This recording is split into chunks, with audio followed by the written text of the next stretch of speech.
하나님 말씀은 시편 63편 3절에서 7절까지의 말씀입니다. 주의 인자하심이 생명보다 나음으로 내 입술이 주를 찬양할 것이라. 이러므로 나의 평생에 주를 송축하며 주의 이름으로 말미암아 나의 손을 들리이다.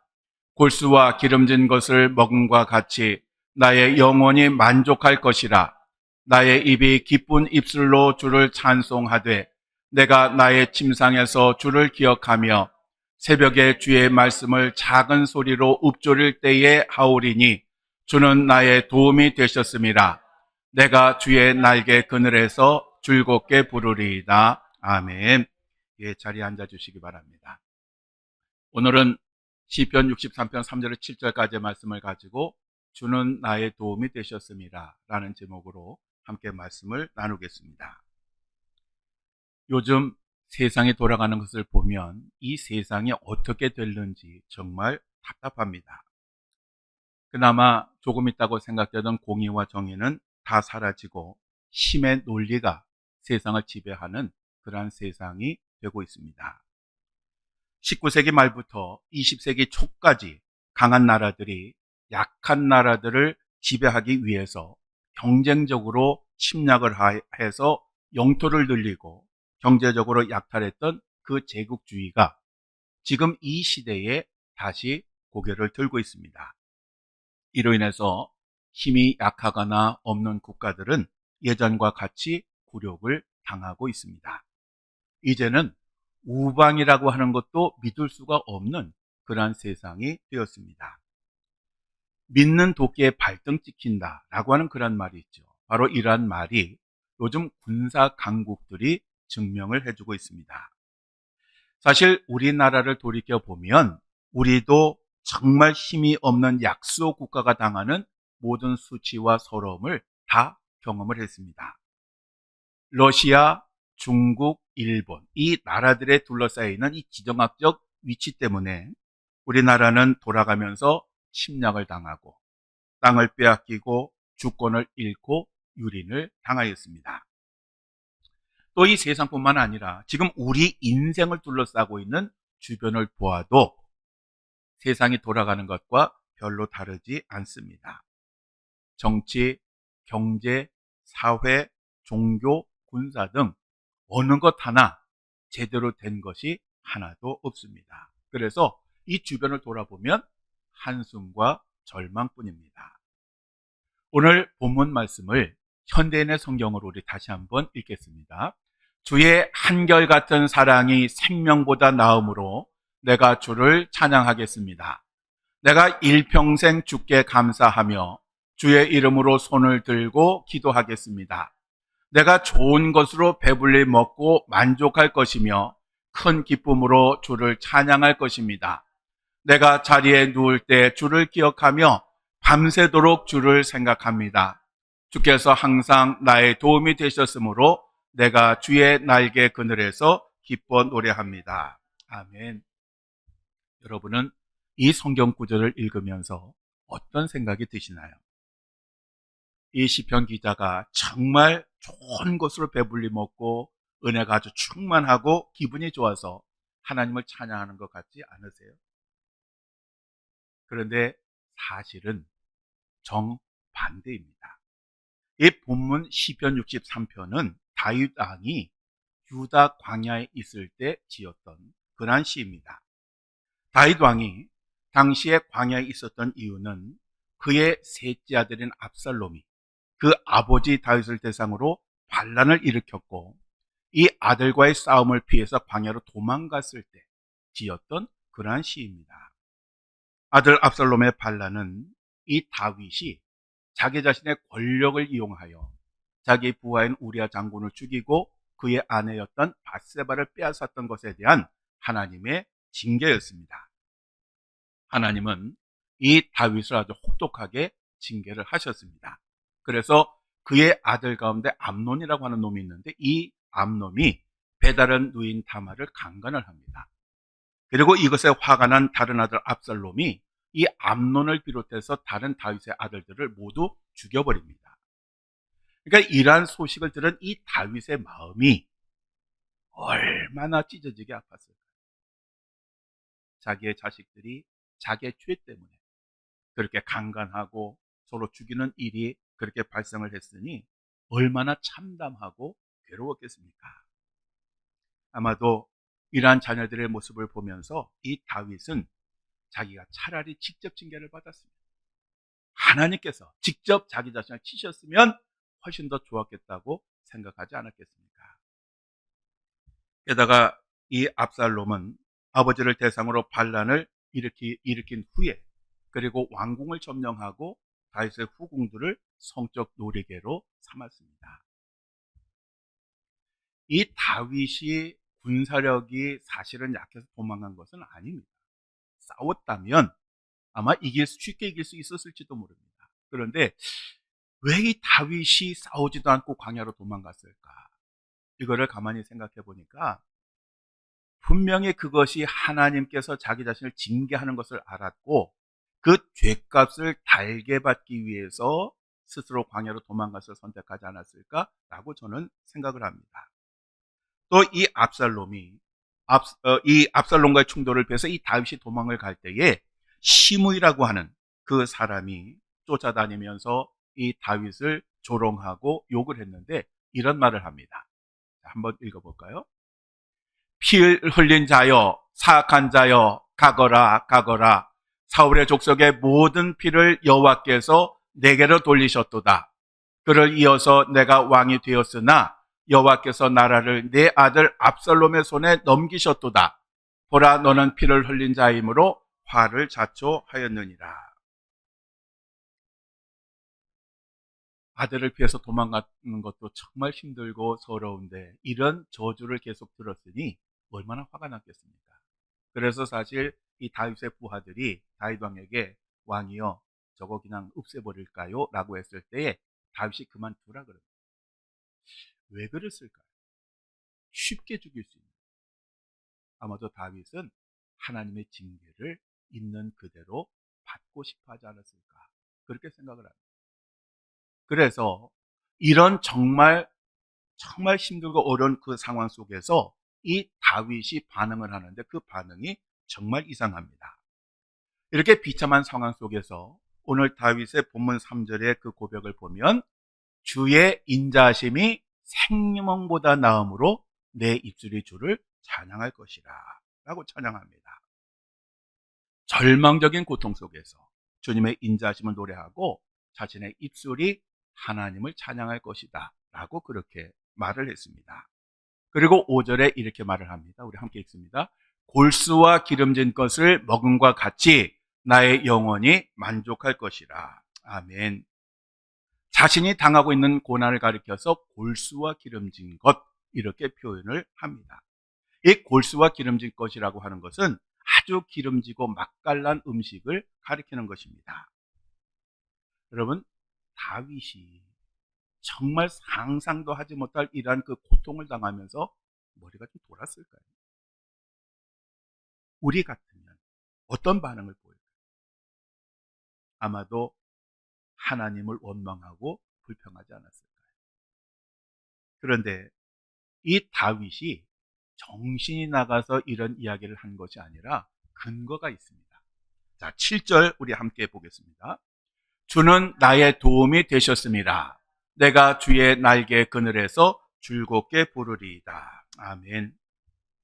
다윗이 왜 이런 고백을 했느냐 하면 그가 광야에 가서 비참한 상황에 이르게 되었지만 그런데 거기서 뭘 깨달았느냐 하면 하나님이 그 자리에 자기 자신과 함께 하는 것을 깨달았습니다. 그가 이것을 깨닫고 나니까 그가 당하는 이 고난이 자기 자신을 영원히 망하게 하기 위한 것이 아니라 자기를 살리기 위한 하나님의 은혜라고 하는 것을 깨달은 겁니다. 이 은혜를 깨닫고 나니까 그는 하나님께 감사할 수가 있었던 것입니다. 그리고 그 광야에서 영혼의 만족함, 하나님께서 죄에도 불구하고 자기 자신을 멸하지 않으시고 다시 구원하시고자 하는 그 하나님의 마음을 알고 영혼의 만족함을 얻게 되었고 그래서 하나님을 찬양하겠다라고 그렇게 고백을 한 것입니다. 신약 성경에 보면 이 다윗과 같이 아주 파란만장한 삶을 산 사람이 나옵니다. 바로 그 사람이 바울입니다. 이 바울은 다메섹으로 가던 그 길에서 예수님을 만난 후에 이방인의 사도가 되었습니다. 그런데 그가 이방인의 사도가 되어서 모든 것을 걸고 하나님의 일을 하는데 그의 삶은 정말 고달팠습니다. 그의 삶은 진짜 고난의 연속이었습니다. 그래서 사도 바울이 자기 자신이 당한 고난을 이렇게 고백을 합니다.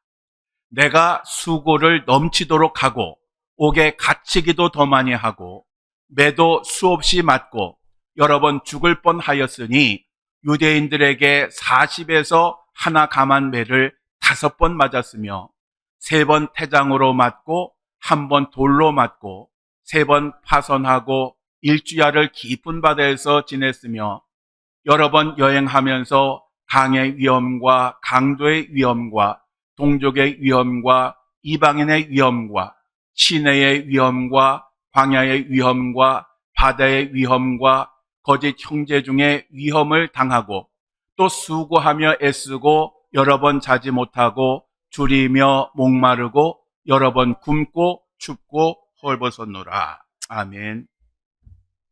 사실 다윗은 맞을 짓이라도 했지요. 물론 이 바울도 예수님을 믿기 전에는 좀 못한 짓을 많이 하긴 했습니다. 그런데 어쨌든 예수님께서 그의 죄를 용서해 주시고 사도로 그렇게 세우신 후에 그의 삶이라고 하는 것이 어떻게 보면 좀 그래도 좀 형통하고 이 잘 돼야 될 것 같은데 그런 생각과는 전혀 다른 그런 삶을 살았습니다. 바울의 삶은 척박한 광야에서 사는 그런 삶을 사는 것과 같았고 한마디로 표현하면 살 소망이 끊어지고 사형수가 된 것과 같은 그러한 느낌이었다라고 그렇게 고백을 합니다. 그런데 정말 어떻게 보면 억울하고 답답하고 하나님께 호소할 법도 한데 사도 바울은 그렇게 고백하지 않았습니다. 근데 만일 우리라면 어떡할까요? 우리가 모든 것을 포기하고 주를 위해 충성을 다하고 오직 그의 일을 했는데 만일 사도 바울이 당한 이 고난과 같은 이 고난들이 우리에게 온다면 아마 우리는 어떻게 할까요? 아이고 할렐루야 하면 뭐 이 정도 감사하지요라고 할까요? 아마 울고불고 난리치고 내가 이 일을 계속해야 될 이유가 있느냐고 따질지도 모릅니다. 그런데 고린도후서 6장 1절에서 2절에 사도 바울이 이렇게 고백합니다. 우리 세번역 성경을 한번 읽겠습니다. 우리는 하나님과 함께 일하는 사람으로서 여러분에게 권면합니다. 하나님의 은혜를 헛되이 받지 않도록 하십시오. 하나님께서 말씀하시기를 은혜의 때에 나는 내 말을 들어주었다. 구원의 날에 나는 너를 도와주었다 하셨습니다. 보십시오. 지금이야말로 은혜의 때요. 지금이야말로 구원의 때입니다. 고난의 때를 가리켜서 이렇게 표현합니다. 또 10절에 이렇게 말을 합니다. 근심하는 사람 같으나 항상 기뻐하고 가난한 사람 같으나 많은 사람을 부유하게 하고 아무것도 가지지 않은 사람 같으나 모든 것을 가진 사람입니다. 누가요? 사도 바울 자신. 그러니까 앞에는 자기 자신의 현실을 이야기하는 것이고 두 번째는 자기의 상태를 이야기하는 것입니다. 즉 사도 바울은 근심이 가득하지만 항상 기뻐하고 가난하지만 오히려 많은 사람들을 부유하게 하고 가진 것은 없지만 자기 자신은 실상 모든 것을 가졌다라고 그렇게 고백을 합니다. 다윗도 미쳤을까요? 뿐만 아니라 빌립보서 4장 11절에 12절에 이렇게 고백합니다. 내가 궁핍함으로 말하는 것이 아니니라. 어떠한 형편에든지 나는 자족하기를 배웠노니 나는 비천에 처할 줄도 알고 풍부에 처할 줄도 알아. 모든 일, 곧 배부름과 배고픔과 풍부와 궁핍에도 처할 줄 아는 일체의 비결을 배웠노라. 아멘. 사도 바울은 비천에 처하고 굶고 궁핍해도 거기에 적응할 수 있는 그 비결을 배웠다. 라고 그렇게 고백을 합니다. 사도 바울이 어떻게 이런 고백을 할 수 있었을까요? 다윗은 척박한 광야에서 비참한 삶 속에서 하나님께서 자기 자신과 영원히 지금도 함께 하심을 깨닫고 그렇게 찬양을 했는데, 사도 바울이 이렇게 고백한 비결이 무엇이냐? 바로 그것은 빌립보서 4장 13절에 나옵니다. 내게 능력 주시는 자 안에서 내가 모든 것을 할 수 있느니라. 아멘. 사도 바울은 비록 자기의 환경은 정말 척박하고 고통스럽고 비참하고 자기 자신의 기도와는 완전히 다를지라도, 그래서 어떻게 보면 아무것도 할 수 없는 그런 환경에 있는 것 같지만, 내게 주시는 자 안에서 내가 모든 것을 할 수 있다, 이것을 깨달았기 때문에 그는 이렇게 고백을 할 수가 있었던 것입니다. 우리가 하나님을 믿고 의지하기보다는 걱정과 근심을 선택하게 되면 우리들의 삶은 비참하고 고통스러워집니다. 그래서 조지 물러가 이런 말을 했습니다. 믿음이 시작되는 곳에서는 염려가 사라지고, 염려가 시작되는 곳에서는 믿음이 끝난다. 믿음과 염려는 빛과 어둠과 같은 그런 존재입니다. 그래서 믿음이 오면 염려는 물러갑니다. 근데 염려가 오면 우리의 믿음이 사라지게 됩니다. 염려는 언제 하느냐 하면 내가 내 인생의 주인일 때 하는 겁니다. 만일 하나님께서 나의 주인이 되시면 어떠한 상황 속에서도 평안함을 누릴 수가 있습니다. 우리 예수님도 척박한 광야의 삶을 사셨습니다. 제자들에 의해서 팔리고, 제자들에게 배신당하고, 종교 지도자들의 충동질에 의해서 십자가에 달려 죽으셨습니다. 아무도 이 예수님의 외로움, 예수님의 슬픔의 마음을 헤아리지 못했습니다. 그렇지만 예수님은 십자가의 길을 스스로 선택하셨습니다. 고난을, 아픔을, 슬픔을 스스로 선택하고 그 길을 걸어가셨습니다. 그리고 죽음을 이기시고 부활하심으로써 최후 승리를 거두셨습니다. 우리 예수님은 가장 두려운 실패를 가장 위대한 성공으로 변화시키셨습니다. 미국의 감리교 파송으로 67년 동안 인도의 선교사였고, 미국 타임스지에서 세상에서 가장 위대한 선교사라고 그렇게 선정이 되었고, 20세기 최고의 선교사로 불린 스탠리 존스 선교사라고 하는 분이 있습니다. 이분이 1971년 12월 어느 날 88살의 나이로 뇌졸중으로 쓰러지게 됩니다. 그래서 아무것도 할 수 없는 그러한 지경에 이르렀습니다. 이 존스 선교사는 자기 자신이 이제는 회복되지 못하고 반신불구로 살다가 죽을지도 모른다라고 하는 그 두려움이 그 마음에 생겼습니다. 그런데 이러한 마음이 생겼을 때에, 그래, 그럴 수도 있지, 그러나 십자가도 패배처럼 보이는 승리였어 라고 하는 그 마음을 가지게 되었고, 그 마음을 선택했습니다. 이 존스 선교사가 그 뇌졸중으로 쓰러져 병상에 누워있을 때에 구슬로, 즉 불러주고 누군가 대신 씀으로써 책을 쓴 책이 하나 있는데, 바로 그 책이 여러분 보시는 것처럼 하나님의 예스라고 하는 그런 책입니다. 이 책은 존스의 믿음이 담긴 영적인 유언장으로서 자신의 삶을 통해서 그 내용이 입증된 그런 책입니다. 이 존스 선교사는 하나님은 자신의 최고 최선의 것을 주시기 위해서 자기 자신의 모든 것을 빼앗아 가셨다라고 고백을 합니다. 우리로서는 말도 안 되는 그런 이야기지만 이거는 그의 삶을 통해서 그가 고백하는 내용입니다. 그리고 예수님은 하나님의 예스다라고 그렇게 선언을 합니다. 즉 예수님은 하나님의 모든 약속이 진짜다라고 하는 것을 증명하는 분이다 라고 그렇게 이야기를 했습니다. 그래서 이 존스 선교사가 고린도후서 1장 20절의 말씀을 근거로 하는데, 1장 20절이 이렇습니다. 하나님의 약속은 얼마든지 그리스도 안에서 예가 되니 그런즉 그로 말미암아 우리가 아멘하여 하나님께 영광을 돌리게 되느니라. 아멘. 그래서 이 존스 선교사가 이 성경 구절을 인용하면서 이런 말을 했습니다. 우리들은 하나님의 약속을 언제나 예스로 받아야 하고 하나님의 예스를 삶으로 증명해야 된다. 결국 샌리 이 선교사는 어떤 실패도 어떤 고통도 예수 그리스도 안에서 이겨낼 수 있다라고 그렇게 선언을 했고 본인 스스로가 일어나라 라고는 하나님의 말씀에 예스로 대답함으로 결국 그 자리에서 일어설 수 있었습니다.